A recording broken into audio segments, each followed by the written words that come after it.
پھر دوسرا ہے خلوت در انجمن. انجمن کہتے ہیں مجلس کو، محفل کو، اور خلوت کہتے ہیں تنہائی کو. یعنی محفل میں بھی تنہائی کے مزے پانا. چنانچہ جس کا دل کہیں اٹکا ہوتا ہے نا، محفل میں بیٹھا ہوتا ہے، حاضر نہیں ہوتا، غیر حاضر ہوتا ہے، اس کا دل کہیں اور اٹکا ہوا ہوتا ہے. جسم یہاں ہوتا ہے، دل کہیں اور ہوتا ہے. تو سالک کا بھی یہی حال ہوتا ہے کہ چونکہ ہر وقت اس نے اللہ کے ذکر کی طرف متوجہ رہنا ہوتا ہے، تو وہ دوستوں کے مجمع میں بیٹھا ہوتا ہے، مگر اس مجمع میں بیٹھ کے وہ تنہائی کے مزے لے رہا ہوتا ہے. اس کو کہتے ہیں خلوت در انجمن.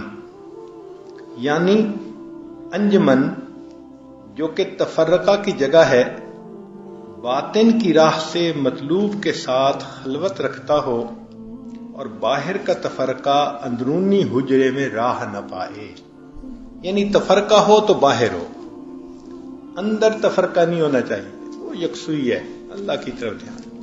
تو سالک کی مثال ایسے ہوتی ہے کہ جیسے ایک آدمی شیشے کے کمرے میں بیٹھا ہو تو باہر دیکھ رہا ہے کہ آندھی چل رہی ہے، جھکڑ چل رہے ہیں، مٹی اڑ رہی ہے، درخت ہل رہے ہیں اور ٹہنیاں ٹوٹ کے گر رہی ہیں.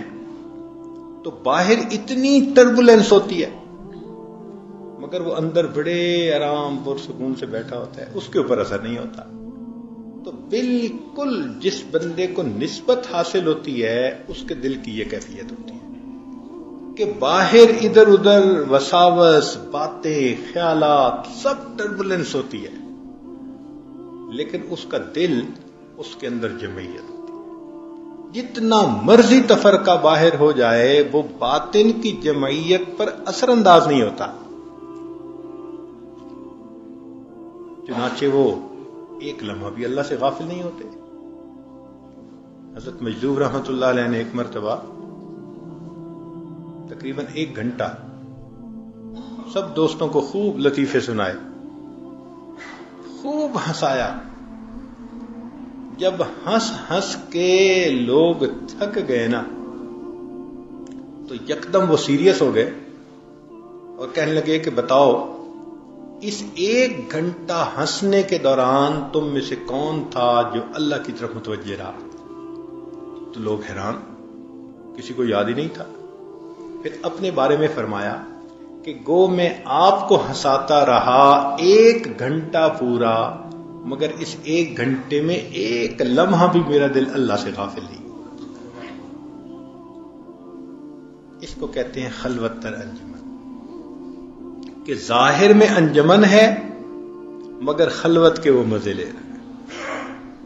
باطن اللہ کی طرف سے ہٹتا نہیں ہے، باطن میں تفرقہ نہیں آتا، جمعیت آ جاتی ہے. تفرقہ اگر ہوتا بھی ہے تو ظاہر پہ ہوتا ہے، باطن میں راہ نہیں پاتا. اس کو کہتے ہیں خلوت در انجمن.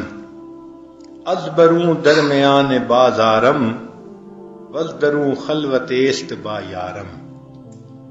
میں باہر سے ظاہری طور پر بازار میں ہوں اور اندر سے باطنی طور پر مجھے دوست کے ساتھ خلوت حاصل ہے.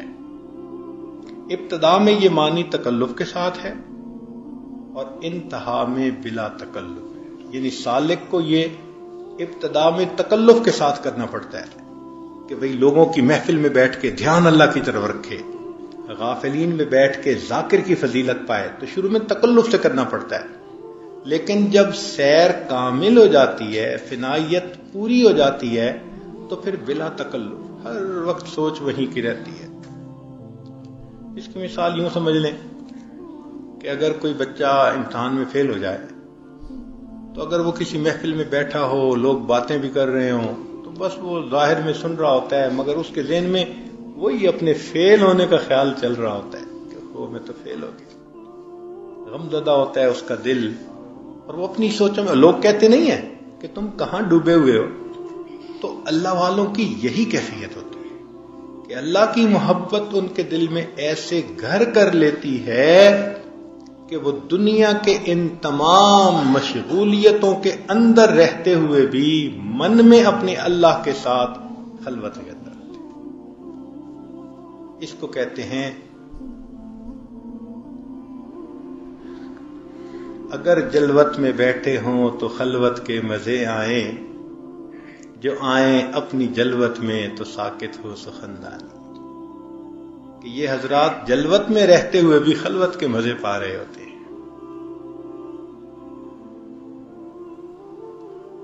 ان بزرگوں نے اس کو حاصل کرنے کے لیے ایک راستہ وضع کیا ہے. اس لیے یہ بات اس طریقہ کی خصوصیات میں سے ہے.